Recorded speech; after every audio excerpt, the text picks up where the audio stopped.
Sir आपका order. नाम क्या है तेरा? हमारा नाम मोहम्मद जावेद है। तू मुस्लिम है? जी सर। यहीं पर खड़ा रही हो 1 मिनट। भैया पार्सल आया है। अरे हाँ तो ले लेना, इसमें पूछने की क्या बात है। ले ले, पार्सल आया है तो पेमेंट कर दे मेरे फ़ोन से। भैया डिलीवरी बॉय एक मुस्लिम है और आपको अच्छे से पता है ना कि उत्तम नगर में क्या हुआ था अपने तरुण भाई के साथ, और आप चाहते हो कि अब भी मैं इसके हाथ से ऑर्डर लूं? मैं इस इंसान को ना अपने घर के आगे 1% भी बर्दाश्त नहीं कर सकता हूँ। हाँ देवर जी, हाँ बिल्कुल सही बोल रहे हो। इसको अभी की अभी हमारे घर से बाहर निकालो, और कोई जरूरत नहीं है इसके हाथों से हमारा पार्सल लेने की। इन लोगों पर जरा सा भी भरोसा नहीं करना चाहिए, और क्या पता कि इस पार्सल में ये कुछ मिलाकर लेकर आ गया हो। अरे कोई भरोसा नहीं किया जा सकता इन लोगों पर, इसीलिए आप इसको अभी की अभी हमारे घर से बाहर निकालो और कंपनी में रिपोर्ट करो कि ये लोग हमारे घर पर वापस से पार्सल देने नहीं आने चाहिए। हाँ अभिषेक, ये बात तो तू बिल्कुल सही कह रहा है। ऐसे लोगों से हमें पार्सल बिल्कुल नहीं लेना चाहिए। अरे पार्सल लेना तो बहुत दूर की बात, इन्हें अपने घर के अंदर भी आने नहीं देना चाहिए। तू ऐसा कर, कस्टमर केयर पर कंप्लेन कर, बोल कि आगे से ये मुस्लिम लोग हमारे घर पर पार्सल देने ना आए।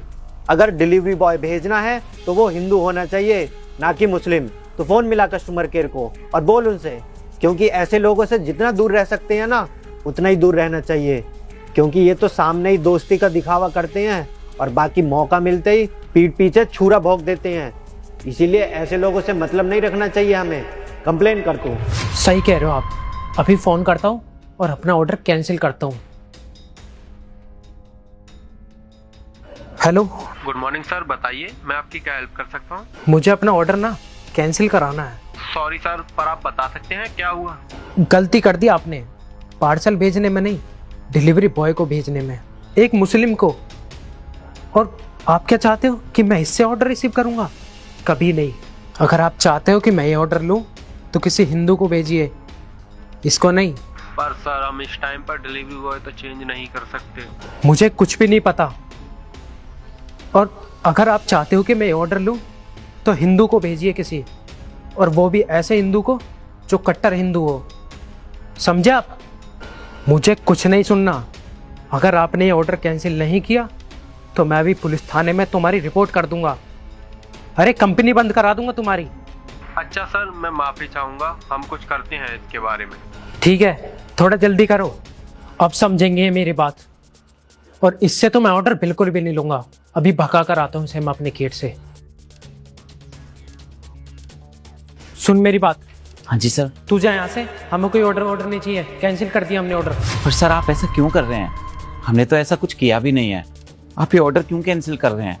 सर ऐसा मत करिए प्लीज़, इससे हमारी सैलरी में से पैसे कट हो जाएंगे सर। और सर आपको हमसे प्रॉब्लम क्या है? क्या प्रॉब्लम है? अरे प्रॉब्लम ना तुम जैसे लोग हो। क्या किया था तुमने? हमारे हिंदू भाई को मारा था, और उसके बाद भी तुझे लग रहा है कि तुझे मैं अपने घर के सामने बर्दाश्त करूंगा। चुपचाप निकल जा यहाँ से, वरना पूरी कॉलोनी को बुलाकर पिटवाऊंगा अलग। निकल। मैंने मारा है उसको? नहीं सर, मैंने उसको नहीं मारा। नहीं, लेकिन तरुण को तुम में से किसी ने मारा है ना, वो तुम्हारी कम्युनिटी का था ना। एक बात ना तू कान खोलकर सुन ले, अगर मैं ये ऑर्डर लूंगा तो किसी हिंदू से लूंगा, तुझसे नहीं। और हिंदू से भी उससे लूंगा जो हमारे हिंदुओं के लिए खड़ा होता है। तूने देखा तो होगा ना कैसे तरुण के केस में हम हिंदू कैसे खड़े थे। इसे बोलते एकता, समझा तू?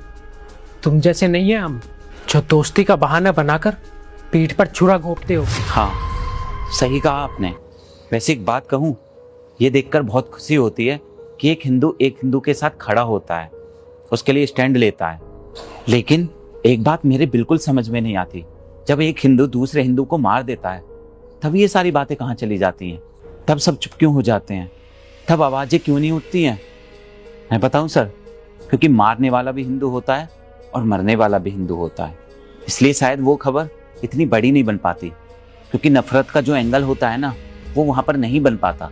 शायद आपको मेरी बात इस तरीके से समझ में नहीं आ रही है। मैं ना आपको एक एग्जाम्पल के थ्रू समझाता हूँ। अभी होली के दिन महावीर एनक्लेव है ना दिल्ली में, वहाँ पर एक शख्स को मार दिया गया था, लेकिन उसके खिलाफ किसी ने कोई आवाज़ नहीं उठाई। लोगों ने चर्चा तक नहीं की उसके बारे में, ना न्यूज़ में आया। क्यों? क्योंकि मारने वाला भी हिंदू था और मरने वाला भी हिंदू था। वो बात वहीं दबकर रह गई। जबकि बहुत बड़ी घटना थी वो, लेकिन उसके बारे में किसी ने बात ही नहीं की। जैसे तो एक हिंदू की जान की कोई कीमत ही नहीं थी अगर कोई हिंदू मारे तो। और ये कहानी सिर्फ दिल्ली की नहीं है, बल्कि हमारे पूरे भारत में ऐसा होता रहता है। वो खबर उतनी नहीं फैल पाती है क्योंकि मारने वाला भी हिंदू होता है और मरने वाला भी हिंदू होता है। अभी रिसेंटली में ही हमारे उत्तर प्रदेश की कहानी देख लो। वहां पर एक दलित लड़के ने होली के दिन हैप्पी होली बोला। जैसा कि हम एक दूसरे को होली पर बोलते ही हैं हैप्पी होली, सभी एक दूसरे को विश करते हैं, लेकिन जब उस दलित लड़के ने किसी बड़ी कास्ट वाले से हैप्पी होली बोल दिया तो उसको मार दिया गया। क्यों?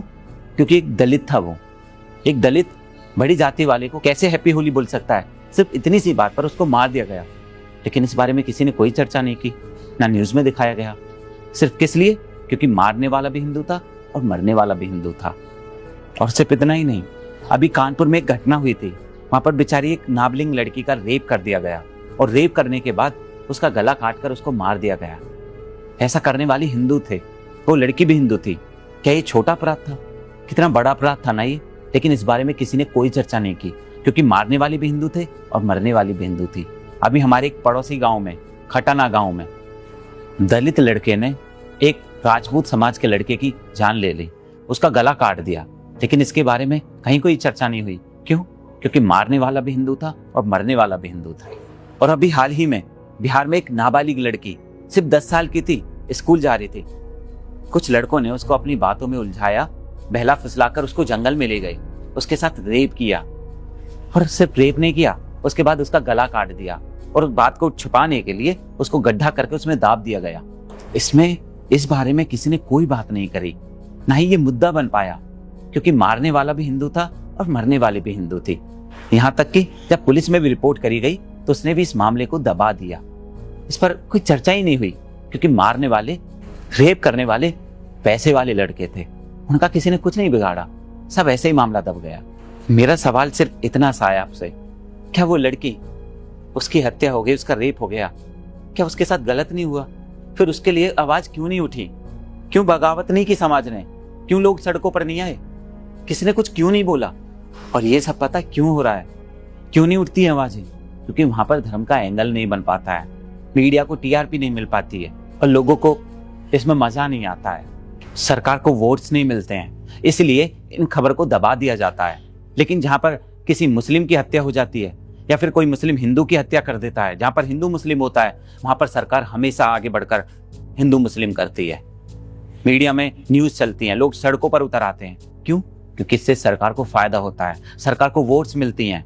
कुछ पार्टियां मुस्लिम वोटर्स के पक्ष में उतर आती हैं तो वहीं कुछ हिंदू वोटर्स के पक्ष में उतर आती हैं, और इस तरीके से मामला सबकी नजरों में आ जाता है।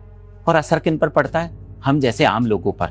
आप जैसे हिंदू लोग हम मुस्लिमों से नफरत करने लग जाते हैं, वहीं हमारे मुस्लिम भाई लोग आप लोगों से नफरत करने लग जाते हैं। ठीक वैसा ही तरुण भाई के मैटर में हुआ है। धर्म का एंगल बन रहा है, इसलिए सरकार ने इसको हवा दी है ताकि लोगों के अंदर नफरत पैदा हो एक दूसरे को लेकर, ताकि मीडिया को टीआरपी मिले और सरकार वोट्स की राजनीति कर सके। देखिए, मेरी बात का गलत मतलब बिल्कुल भी ना निकालें। मैं ये नहीं कह रहा हूं कि तरुण भाई के साथ जो हुआ है सही हुआ है। देखिए, मैं इसकी घोर निंदा करता हूं, बहुत गलत हुआ है, ऐसा बिल्कुल भी नहीं होना चाहिए था। बहुत गलत किया है, भले वो मुस्लिम थे पर वो हिंदू हो तो वो तब भी तो गलत था ना, ऐसा नहीं करना चाहिए था। यहाँ पर तरुण भाई की हत्या करने वाले मुस्लिम थे, इसलिए लोगों को लग रहा है कि सभी मुस्लिम ऐसे होते हैं। पर आप ही बताइए, क्या सभी मुस्लिम खराब होते हैं? और आप मुस्लिमों का छोड़िए, आप हिंदुओं का बताइए, क्या हिंदुओं में सभी अच्छे लोग हैं? कुछ लोग भी बुरे नहीं हैं? अरे सभी समाज में कुछ अच्छे लोग होते हैं, कुछ बुरे लोग होते हैं, सभी तरह के लोग होते हैं। जब हमारे हाथ की 5 उंगलियां एक जैसी नहीं हो सकती तो हम ये कैसे उम्मीद कर सकते हैं कि सभी समाज में सब अच्छे लोग होंगे? देखिए, मैं बस इतना कहना चाहता हूँ कि चाहे मुस्लिम हो चाहे हिंदू हो, हमें ना सबको उनके काम से देखना चाहिए, उनके कर्मों से देखना चाहिए, ना कि उनके नाम से। और अगर सर आपको सच में इंसाफ चाहिए ना, तो हर किसी के लिए हाथ उठाओ, चाहे वो हिंदू हो चाहे मुस्लिम, सिर्फ तभी नहीं जब वो आपके धर्म का हो। क्योंकि सर, धर्म कोई भी बुरा नहीं होता, सभी धर्म अच्छे होते हैं। बुरे होते हैं हम इंसान, हम गलत कर्म करते हैं और हमारी वजह से बदनाम होता है हमारा धर्म। क्योंकि धर्म तो हमें सिर्फ मानव की सेवा करना सिखाता है, किसी से नफरत करना नहीं। लेकिन लोग उसका गलत फायदा उठाते हैं। अपने धर्म के नाम पर लोगों का कत्लेआम करते हैं, पता नहीं क्या क्या करते हैं, और इस वजह से हमारा धर्म बदनाम होता है। देवर जी, ये लड़का बिल्कुल सही बोल रहा है। जो बात गलत है वो गलत है। गलती या सही का कोई धर्म नहीं होता। और आज हम भी वही गलती कर रहे थे, इन भैया को इनके रिलीजन से जज कर रहे थे, जो कि हमें बिल्कुल नहीं करना चाहिए। जो गलती किसी दूसरे इंसान ने की है उसको बेस बना के हमें इन्हें कसूरवार नहीं ठहराना चाहिए। भैया प्लीज आप हमें माफ कर दीजिए। हमें इस तरह आपके रिलीजन के बेस पर आपको गलत नहीं ठहराना चाहिए था। आई एम सॉरी, तुम बिल्कुल सही बोल रहे हो। मैंने कुछ ज्यादा ही बोल दिया तुम्हें। कोई बात नहीं सर, इसमें आपकी गलती नहीं है, इसलिए मुझे आपसे कोई शिकायत नहीं है। मैं बस इतना चाहता हूँ कि अगली बार जब भी कोई आपको ऑर्डर देने आए या आप जिस भी इंसान से मिलो तो उसके नाम से नहीं, उसके काम से उसको पहचानना। खैर, अपना ये ऑर्डर लीजिए। अच्छा सुनो भाई, चाय पी के चले जाना। नहीं सर, अभी मुझे आगे भी और ऑर्डर डिलीवर करने जाना है, अगली बार पीऊँगा। ठीक है, थैंक यू। और मैंने कुछ अगर गलत बोल दिया हो या आपको मेरी बात से ठेस पहुंचा हो तो प्लीज़ मुझे माफ़ कर देना। ठीक है, धन्यवाद। अच्छा जल्दी है, चलो ठीक है, जाओ।